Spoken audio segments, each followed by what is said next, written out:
Shalom, Jemaat HKBP Pejuang yang terkasih dalam Tuhan. Berikut ini adalah panduan penggunaan kode QRIS untuk memberikan persembahan ataupun pembayaran iuran WIB. Langkah pertama, silakan buka salah satu aplikasi pembayaran seperti GoPay, OVO, Link Aja, Zenius, Dana, Sakuku, ShopeePay, ataupun mobile banking yang kita miliki. Misalnya, pada aplikasi Gojek menggunakan fitur GoPay. Setelah aplikasi pembayaran tersebut dibuka, cari dan tekan tombol bayar pada aplikasi. Kemudian, arahkan kamera handphone kita ke kode QRIS yang disediakan. Atau bisa juga loh dengan memasukkan gambar kode QRIS yang kita miliki di galeri handphone kita.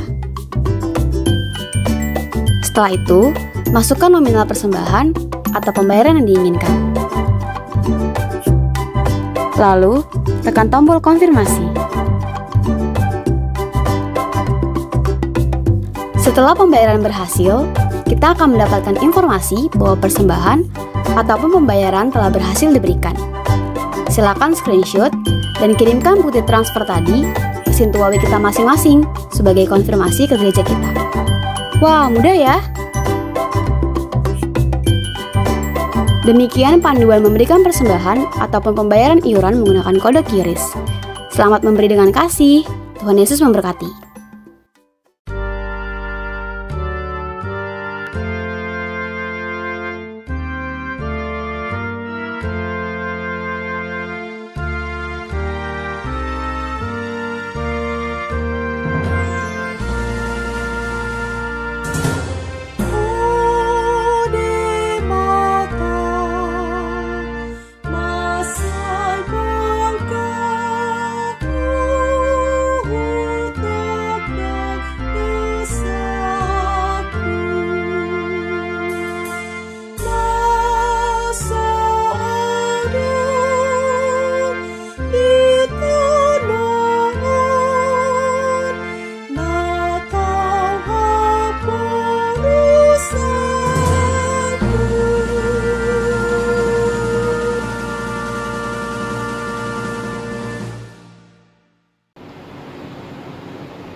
Shalom, salam damai sejahtera, salam sukacita, dan salam sehat buat kita semua.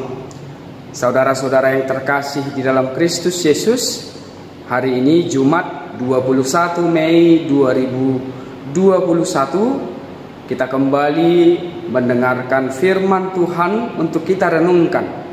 Namun sebelum kita mendengar firman Tuhan, marilah kita berdoa terlebih dahulu. Anugerah dan damai sejahtera dari Allah Bapa kita dan dari Tuhan kita Yesus Kristus kiranya menyertai saudara sekalian. Amin. Saudara-saudara yang terkasih di dalam Kristus Yesus, firman Tuhan bagi kita hari ini tertulis di dalam kitab Kejadian pasal 50 ayat 20.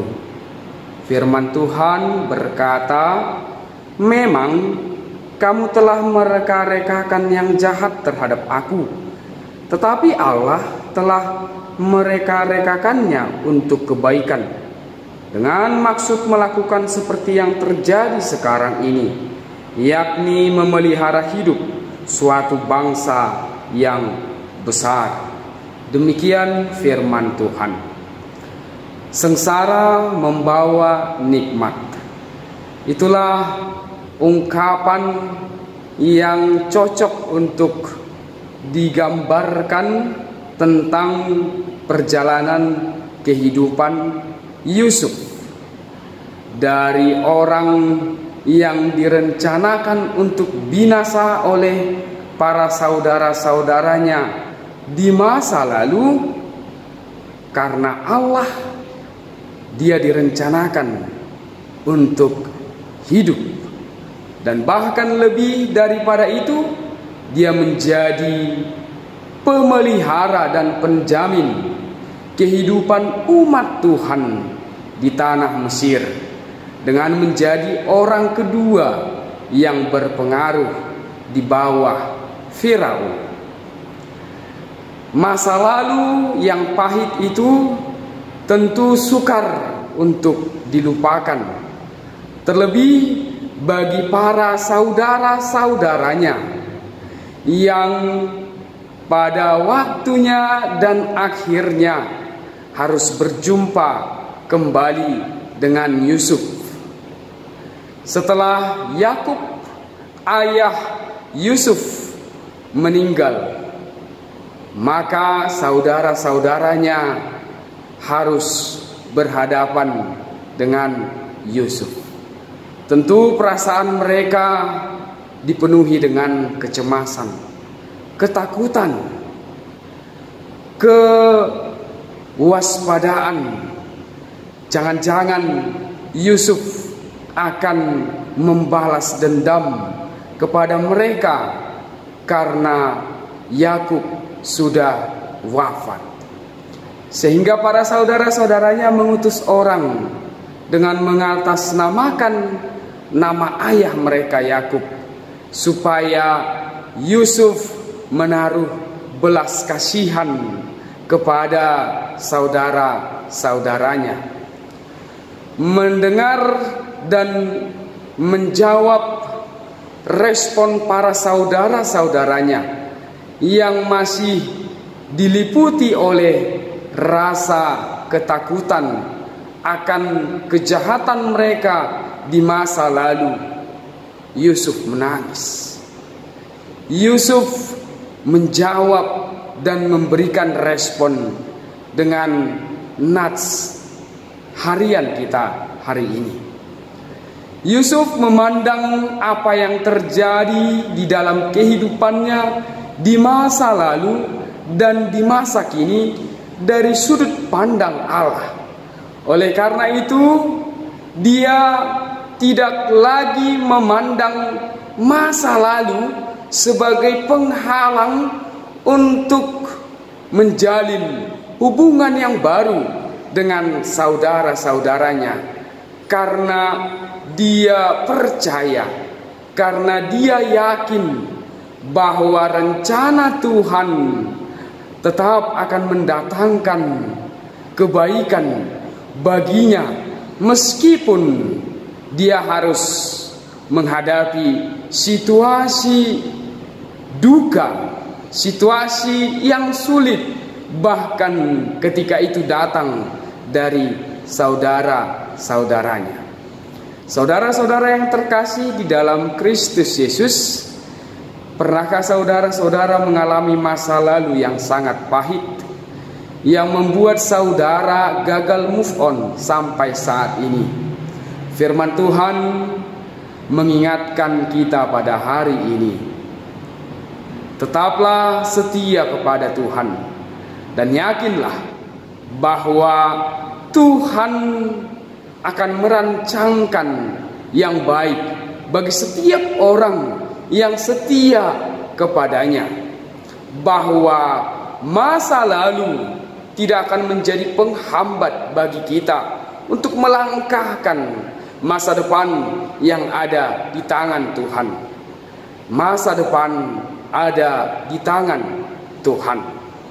Demikian juga kita ketika menjalani hari ini, tetaplah yakin akan penyertaan tangan Tuhan, karena apapun yang mungkin akan kita hadapi, masa lalu, masa kini, dan di masa yang akan datang, baik suka maupun duka, Tuhan bisa memakainya untuk kebaikan kita demi kemuliaan nama Tuhan.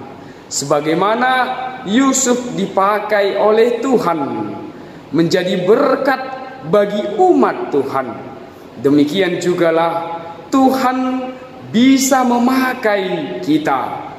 Bahkan ketika kita menghadapi tantangan dan duka cita sekalipun, Tuhan bisa mengubah sengsara itu menjadi kemuliaan bagi nama Tuhan. Oleh karena itu, jangan langkahkan satu langkah pun di dalam kehidupanmu bukan bersama Tuhan. tetapi langkahkanlah kehidupan kita senantiasa di dalam tangan Tuhan, karena kita yakin rancangan Tuhan adalah rancangan yang terbaik di dalam kehidupan kita. Selamat menjalankan aktivitas hari ini. Tuhan Yesus memberkati. Amin. Kita berdoa. Terima kasih Tuhan buat firman-Mu yang telah kami dengarkan hari ini. Benar Tuhan, di dalam tangan-Mu, di dalam rancangan-Mu, oleh karena kasih setia-Mu yang menyertai kehidupan orang yang percaya kepadamu, Engkau boleh memakai baik suka maupun duka menjadi kebaikan bagi kami. Bahkan di dalam perjalanan kehidupan yang pahit sekalipun, Tuhan tetap memakai itu untuk kebaikan kami, demi kemuliaan nama Tuhan, menjadi berkat bagi banyak orang. Pakailah kami Tuhan, berkatilah kami dalam melaksanakan aktivitas kami hari ini bersama-sama dengan orang-orang yang kami kasihi. Kami serahkan hidup kami hanya ke dalam tangan Tuhan. Di dalam Kristus Yesus kami berdoa kepadamu. Amin.